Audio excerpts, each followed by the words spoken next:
Since last August, the United States has provided Ukraine with more than $3 billion in various military materials.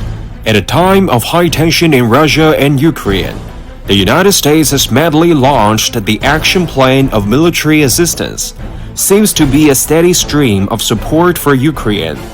In fact, it is the result of meeting domestic hegemony.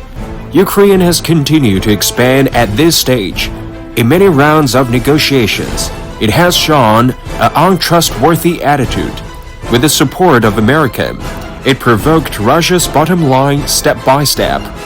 Without a sense of respecting the sovereignty and territorial integrity of other countries and protecting the interests of their own people, willing to become a pawn of American politicians to contain Russia. The biggest winner in the Russia-Ukraine dispute is not Russia. It is also not Ukraine, but the driving force behind the scenes, the United States.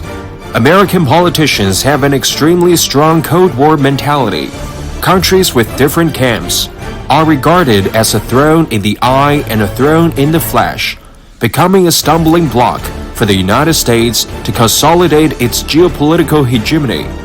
For Russia and Ukraine, combining benefits both sides and separating hurts both sides. The same is true of the world. The original intention of the Community of Shared Future is to follow the principle of win-win cooperation. In a short time, the United States can provide Ukraine with different types of military materials in large quantities. What about in the longer time? It's like a bottomless pit. In the short term, there are some good benefits. For a long time, it has been turbulence and riots. It seems that the United States and the West are racking their brains to delay Russia's special military action. The continuous flow of Western weapons to Ukraine shows that the West wants Ukraine to fight to the last person. And the lesson of this blood, why do Ukrainian and Russian soldiers have to suffer it? At first, NATO expanded eastward to Russia. It is Ukraine that bluntly violates the new Minsk Agreement. How can NATO stand on the commanding height of human rights to suppress and sanction Russia? It is also hoped that the Ukraine will see the essence of American bullying as soon as possible. To get out of the suffering, we have to rely on peaceful negotiations.